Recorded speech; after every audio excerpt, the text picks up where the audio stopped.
you are standing in the ruins of a dead empire. The air is thick with smoke, sweet with the stench of burning timber and flesh.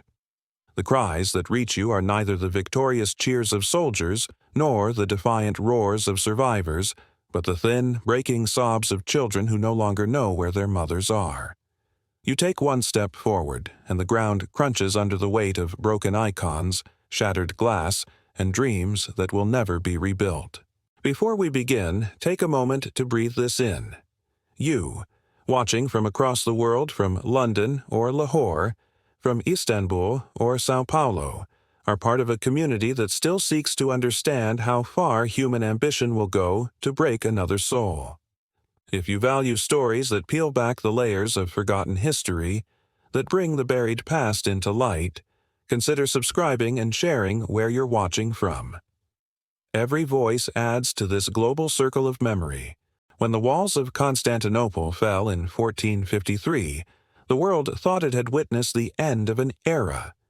The banners of the double-headed eagle were trampled beneath the crescent moon, and for a moment the victors reveled in the spoils of divine triumph. But amid the chaos of looting and celebration, something colder moved beneath the noise, a calculated order emerging from the smoke. Ottoman scribes, ink-stained and expressionless, stepped carefully through the debris with ledgers bound in leather. Their task was not to count gold, but names. The first lists were drawn before the battle even ended records of noble households, of officers' wives, of children born into families loyal to the fallen emperor. As cannon fire still echoed off the city's shattered stones, officials moved through the streets reading these names aloud. When they reached the door of a widow, she was told simply, "Your husband has served his duty. You will now serve the Sultan." Eyewitnesses described the silence that followed not screams, but a quiet that seemed unnatural. A Genoese merchant named Jacopo Taddei wrote in his journal, "They did not kill them. They counted them." What he witnessed was not the frenzy of conquest, but the beginning of something that would echo through centuries, an organized dismantling of identity itself. Across the ruined neighborhoods, Ottoman officers erected tents not for the wounded, but for reallocation. Women and children were lined up beside broken fountains, their names stripped and rewritten in Arabic script by clerks who barely looked them in the eyes. A young Greek girl, no older than 10, later recorded in a monastery chronicle, "They took my mother's name from her lips before they took her hand." The Ottomans understood something that most conquerors did not. A city could rise again, but a lineage could not, once it had forgotten its own reflection. So they didn't just break the walls, they broke the bloodlines. For every noble family recorded, for every widow catalogued and reassigned, a cultural artery was severed. The conquest was physical, yes, but it was also spiritual, a quiet war fought in homes, in the soft spaces of mourning.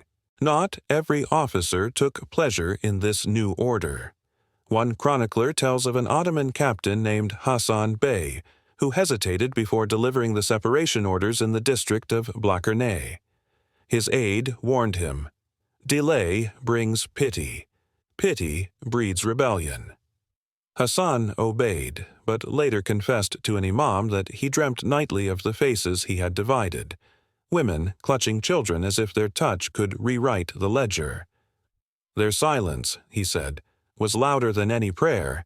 By dawn, the pattern repeated itself across the empire's expanding frontiers. From Trebizond to Lesbos, the same method unfolded. Women of the fallen garrisons were catalogued, evaluated, and redistributed, some to the harems of nobles, others to remote provinces under protective service. The justification was couched in the language of mercy. The Sultan would care for the families of those who resisted him. But everyone knew what that care truly meant. What few modern records capture is the precision behind it all. The separation of families wasn't an act of rage, it was an administrative process, complete with forms, signatures, and seals.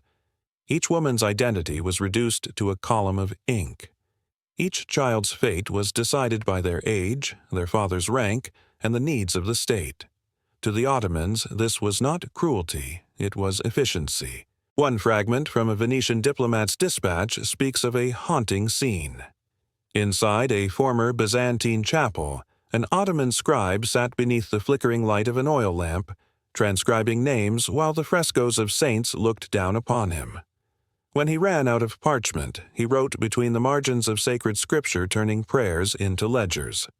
The diplomat wrote, "It was as if the city's soul itself was being rewritten, and yet, beneath this meticulous cruelty, something survived.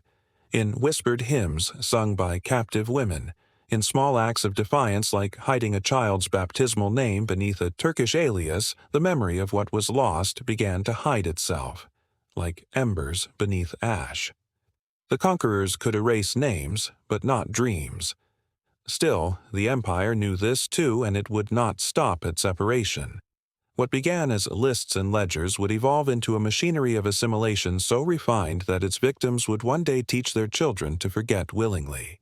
The ruins of Constantinople had gone silent, but the silence was not peace.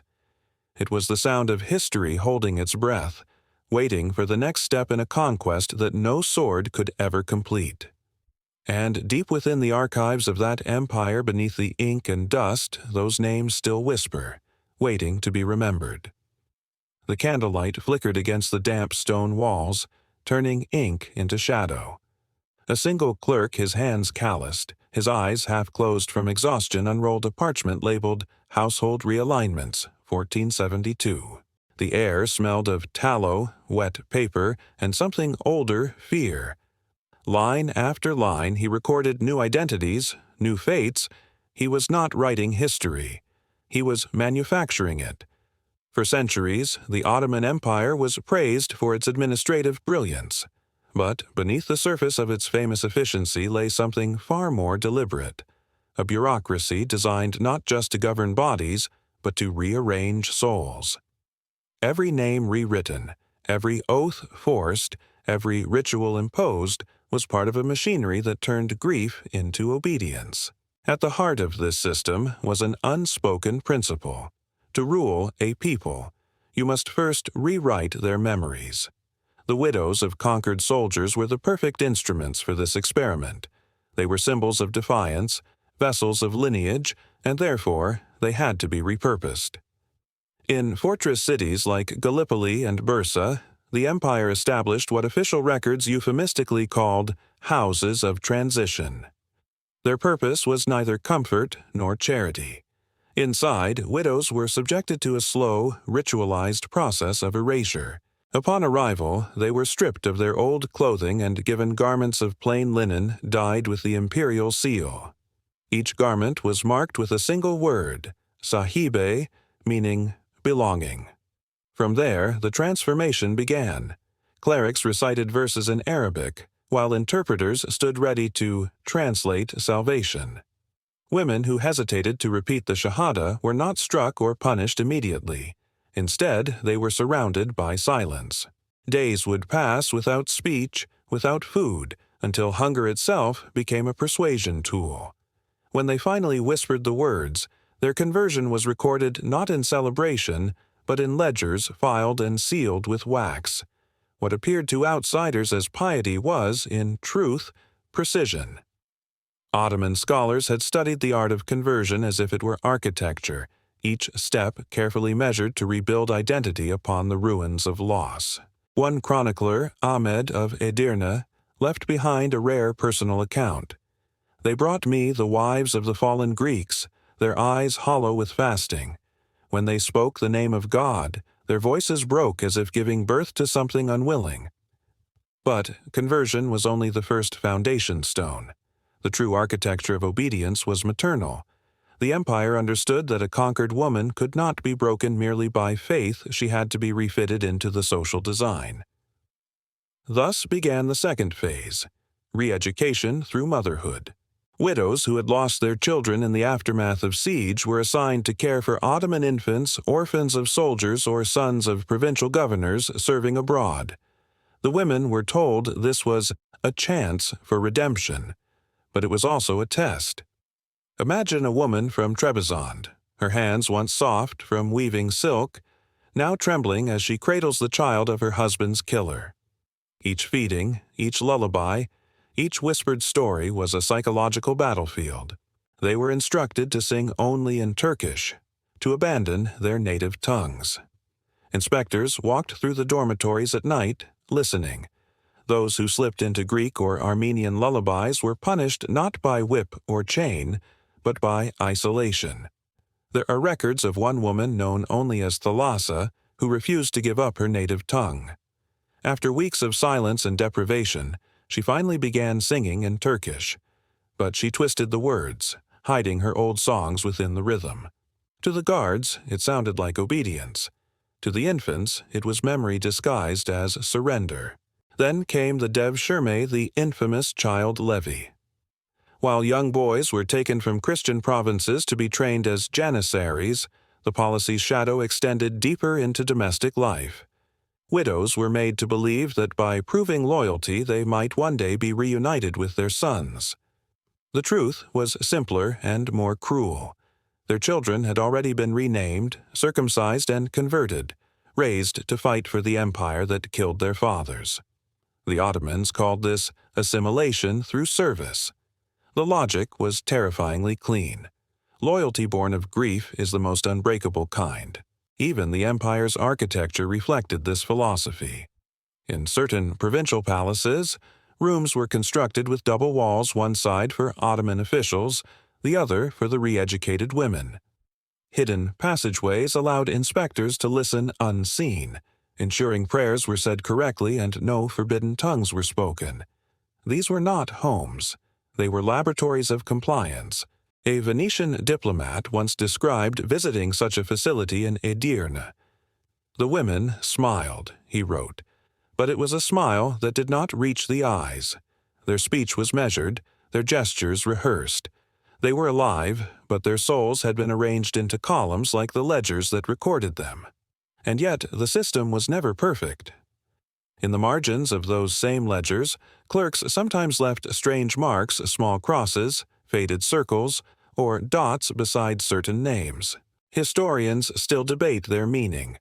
Were they codes for escape attempts, hidden symbols of compassion, or perhaps quiet acts of rebellion by the very scribes tasked with enforcing obedience?